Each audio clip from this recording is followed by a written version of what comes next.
Hello and welcome to The Art of Selling. I am your host, Chloe, and this show exists for one reason: to change the way that we as women sell. So, if you're a woman who's ready to get dangerously good at sales without losing yourself in the process, you are in the right place. So, today, we are getting into 8 habits to become your most authentic self in sales. I am so excited to do this episode. This has been one that I actually wrote when I was away. And I recently went to Croatia for my 30th, and it was the most amazing experience. I did so much self-development. I literally watched so many webinars and masterclasses like while sitting on the beach, and yeah, it was incredible and I learned so much. And yeah, one of the evenings I sat down and I was like, right, what do I want my next podcast to be about? What's the topic that I feel people need the most based off of like things that clients are asking me at the moment? And this one just immediately came to mind. And yeah, it's the habits, the 8 habits that I feel are so important in order to become authentic in selling. Now, if you hear, or if you're watching this, but if you do actually hear paper flying around, it's because it happens to be one of the hottest days in the UK that I'm recording this. So please excuse the light sound of wind blowing in my face. I'm just trying to get some fresh air. Okay, so I'm going to start off by asking you a question. Have you ever noticed how, like, the second you are talking about your offer or your program or your business, and immediately your voice goes really weird? It's like you put on this voice that isn't yours. Like, it's a little bit more, maybe a bit posh, a little bit more corporate. I used to have this crazy corporate voice when I worked in sales. Or you stop using the words you'd normally use, and you start using things like, you'd start using words that aren't part of your normal vocabulary, and you're sat there going, who is this woman? Like, I do not talk like this in my real life. And I know in a previous episode we talked about like how to channel your Beyonce, your Sasha Fierce, but this is a little bit different because this is about how to find your authentic self and sell from authenticity. That doesn't mean that you can't have this like persona it's like this confidence persona, but it means like how to tap into authenticity, which is what we buy from now.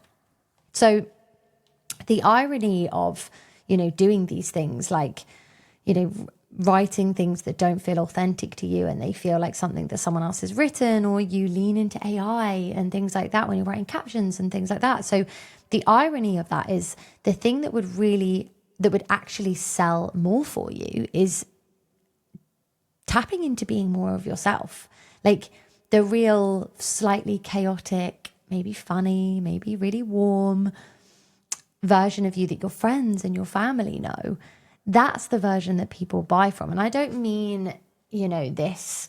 I mean, there's definitely 2 versions of me. There's like this crazy, crazy person who's just like super outgoing. And then there's this sales version of me who really enjoys, sitting down with someone and finding out their things. But I am also a little bit like that in my personal life as well. So today we're going to make sure that that version of you is the one showing up to sell.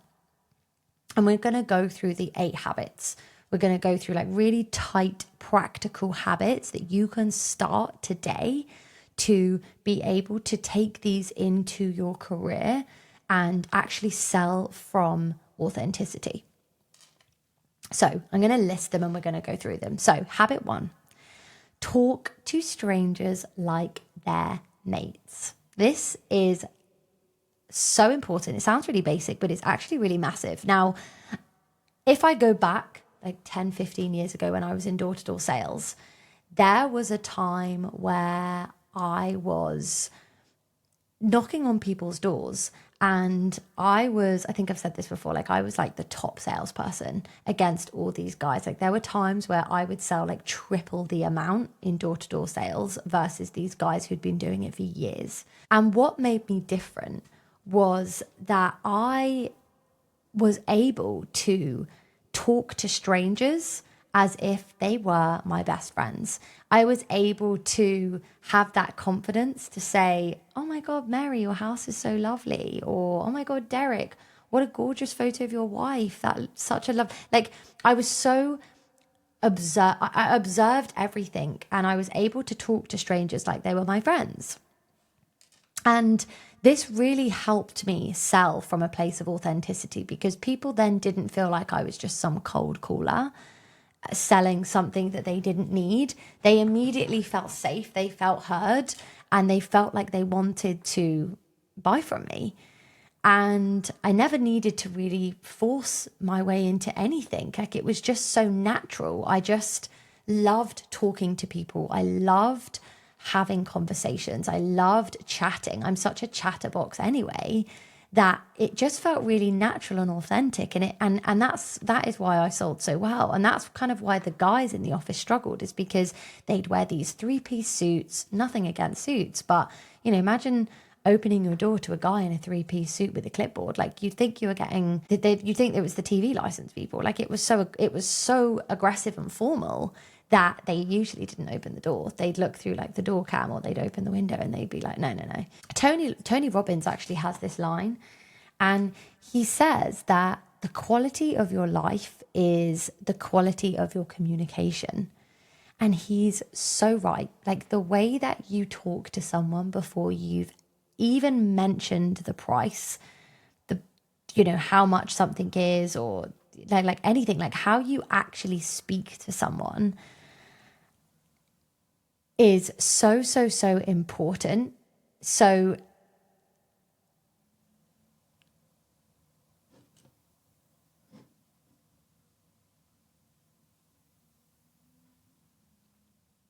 like the way that you actually talk to someone before you've even got that far into, delivering what you need to deliver is where most of the work comes from. Like how you actually show up, how you actually, if you have a smile on your face, it's so important. So drop that corporate voice. Like don't try and act as if you're someone else. And I'm not, I really want to lean into this because I know we did an episode about how to tap into your like alter ego. It's completely different to that. Your alter ego is also the same version of you. Like you're not changing the person, you're just becoming a more confident version of you. But with this, it's like you're not trying to change, you're just trying to tap into that more authentic version of you. The version that's listening to this right now, they came to chat to you. They don't want to talk to a robot. They want to talk to someone with authenticity, someone that really cares. Number 2, stop running someone else's script. This is so important. The amount of clients that have come to me and they've been given scripts that they've downloaded from someone off of Instagram, or they've made like ChatGPT has written it for them and they read it word for word on their calls to their clients, to their potential clients. You can literally hear it a mile off. Like the energy completely changes in someone, and you can tell when someone's reading versus when someone's actually talking. Now, there's a huge thing going around at the moment, like scriptless selling. And in my personal opinion, I've had so many people message me about this. I don't believe it. Like I think that I've been selling the same thing for over 2 years for like one of my clients' offers, and I have the script up every single time, because you have to think, you can't predict what someone is going to say. And sometimes if you're on the call for an hour, 2 hours, like whatever it is, like it's a long time to remember the structure. Like you need to have that framework there just to remember things. Remember the types of questions that you need to ask, because you don't want to come off the call and be like, oh my God, I didn't ask that. I didn't ask them like how much they want to be making, because you got so distracted that you just went straight to pitch. So I like the idea of scriptless selling. Like, I think it's important to be able to go off script and lean into intuition. But I also think it's very, very important that you have a script there, but you have a personalized script. And this is something that I do with my clients is I sit down with clients and I help them write their scripts based off of like personalization on their offer. And it's really important that you do that, because otherwise you're trying to fit a wedge into something that, like, you're trying to fit something in that, like, there's a box, there's another box, and they don't fit inside each other. Like, this script needs to sell perfectly your offer. It needs to describe what you do. The framework is amazing. Like, I can give you the framework, but without the script, without the right questions, without the right leading questions, like, everything needs to flow. And it's important that you have a personalized script, because your authentic voice is the thing that makes you sound like you. And it helps you understand what you're doing. A borrowed script makes you sound nervous. And I can immediately tell when someone's just borrowed a script from someone else, like someone else off of Instagram. There's so many scripts that I've seen and I'm like, I know who wrote that. And I think it's important to have your own based off of your offer. And as your business, as your program, as your agency, like everything else starts to scale, it's also very important you have that framework and you have a personalized script. So if you did want help with any of that, that is inside the Art of Selling mentorship. You can just message me the word selling and I will send you a video of how we can help you with that. So number 3 is ask better questions. Now, this kind of falls into how we write your script as well and how personalized it is. But most women rush through the question bit, because they're really, really, really nervous. And they want to get to the pitch. They want to get to the price. They want to get the awkward bit over and done with. But the questions are where the whole thing is won. Like, the questions are where you find out what they actually need, what they've already tried, what's keeping them up at night, what they're scared of. These questions are how you make someone feel properly seen and how they start to understand, your prospect can then start to understand, oh my God, that's actually how I've been feeling. Once you ask certain questions, it allows you to put a mirror up to them and go, hey, this is actually something that you've been feeling for 6 months, a year, 6 years, whatever. Like, that's a long time. How has that impacted your life? How has that impacted your business? How has that impacted your mind, your body? In fact, Tony Robbins says this perfectly. He actually says, like, successful people ask better questions, and as a result, they get better answers. And it's so, so true. Like, the depth of the question that you ask dictates the depth of the conversation. Instead of, what are you struggling with at the moment? Try, like, what is getting in the way of you reaching your goals right now? Or what have you tried already and what didn't work about it? Like, what have you tried that hasn't worked? And what have you done to try and fix these problems? Because better questions literally help you have better calls and they help you sign better clients, because you're able to find out what it is that they're struggling with and work out whether you can actually help them. Because it could be that they've been asking for, they've actually had other help from other coaches or agents owners. Like, they've had help before and it hasn't worked. And then at that point, you want to dig even deeper and go, well, why didn't that work? Because it could just be that they are lazy and they expect the work to be done for them, etc., etc. So asking the right questions allows you to get the best out of your prospect and allows you to have the best type of clients. So habit 4 is listening properly.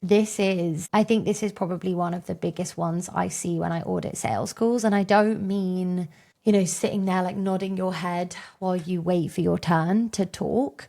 Like, I actually mean like really, really, really listening. Like, the kind where you're not thinking about what you're going to say next. You're just genuinely interested in what this person is telling you. Because if you are, the flow will naturally come. Because when I'm reviewing calls, which we do all the time, the women who close the most aren't the ones who talk the most. They really aren't. Like, they're the ones who listen the most. Their prospect is doing like 70% of the talking, sometimes even more in the first part in the discovery, because it allows them to offload to you.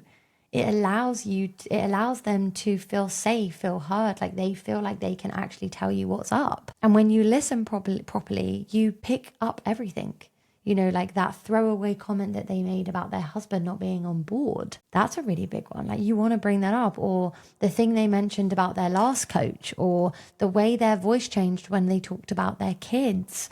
Like, that's gold, because that's what you then reflect back to them later. That's what then they feel, that's how they can actually start to feel really understood. You can be like, well, I noticed, you know, before you mentioned that your husband isn't very supportive. How long has that been? And have you had that discussion with him? Have you told him you're on this call with me? Does he know that you're looking for X, Y, and Z? This then allows you to preempt objections before they even come up, which is such an amazing thing to do as well. So listening isn't a sales technique. It's just respect. Like, I can't tell you that listening is the best sales technique. It is, but it's also just having like respect for the people that are sat on this call with you. And people can really feel that. Like, when someone listens, it's such an attractive trait in someone, and it makes someone really want to buy. Habit number 5, get comfortable with silence. Honestly, we touched on this in episode 3, but it is worth saying again. Like, most of us, when we get a moment of quiet on a call, or, you know, we panic. When there's this like silence, we panic, we fill it, we start blurting things out, we add really unnecessary like disclaimers, and we chip away at that silence with really unnecessary fillers.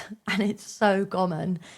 You know, maybe you say the price and there's this like pause, and instead of letting them sit in that and actually understand it, you go, but we can do a payment plan and I can throw in a bonuses. And honestly, if it's still too much, we can figure something out. Like, the silence isn't the enemy. The silence is where they can get to think. They've just been on a call with you, and they're allowed to have time to think. You know, the silence is where they get to make decisions. And if you keep talking, you're literally interrupting them while they're deciding to say yes. Now, you could argue that they're, you know, deciding to say no, but that's okay as well. Like, allow them time to think in their own mind. They need time. Any person does. It's a bit like when you ask someone like a really big question, like a question that's a big decision for someone. You know, you wouldn't keep talking before they've had a chance to answer. Like, say for instance, it could be like, what kind of restaurant do you want to go to? Like, let someone think about that answer. Like, let them think, oh, actually, do you know what? I've been thinking about really wanting to try this new restaurant. Now, this is a bit of a different subject, but essentially it's a similar thing. Allow someone to sit in their own decision so that they can come to you with either an objection or a yes. So habit number 6 is practice when nobody is watching. Alex Hormozy has this line that I think is probably one of my favorite lines that he's said. He says this really well. He says, we don't rise to the standards we have when others are watching. We fall to the standards we have when no one is. And that for me is just such a powerful statement. Like, it's so good, because most of us only get good at the sales bits we have to do in front of people. You know, the actual calls, the DM conversations, the pitches, you know, the role plays, but all the bits behind the scenes, the bits nobody sees. Like, we review calls. We don't rehearse saying the price out loud until it sounds natural. Like, we just sort of wing it and hope for the best. Like, there needs to be practice. I remember when this was like 5 years ago, I was going on an offer, and I used to practice every single night on Stevie, my fiance, and we used to sit, and he would get so fed up. I remember we used to sit on the sofa, and I would just be like, right, you're going to play this prospect now, and I want you to give me this objection. And it was honestly so fun, and it allowed me to go on that offer, and within the first week, I think I sold like 30K in sales or 20 to 30K worth in sales. It was insane. Genuinely, like practice saying your price out loud. Like walk around in your kitchen, say your offer in the mirror, come on the training calls, like go on to training calls with people, like pitch your friends, pitch your family. Like there's this quote that Tony Robbins actually says as well. Like he says, people are rewarded in public for what they practice for years in private. And it's so true. If you become so relentless practicing things in private, you will become an animal in public. And this is why I actually created the Art of Selling mentorship, because I knew that there were so many people out there that needed help with selling, but they didn't want to join they didn't want to join like a high ticket sales program, because that's different. Like they wanted to sell their own offers, they wanted to sell their own businesses, their own agencies, like they wanted that help.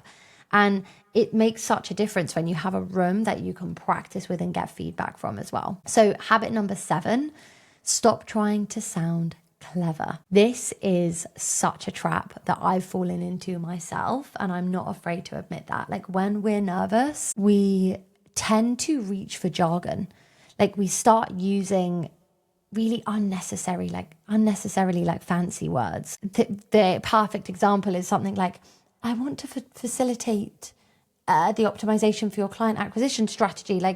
And we think it makes us sound professional and smart, but it actually does the opposite. Like Hormozy literally even said, if you can't explain something in simple terms, you don't understand it. Like every single time you reach for a fancy word, what you're actually doing is putting a little wall between you and the person that you're talking to. The most magnetic women I know are the ones who say things in the most simplest possible ways. They don't try to sound impressive. They just say what they mean. It's so refreshing, and it makes people lean in and really want to learn more.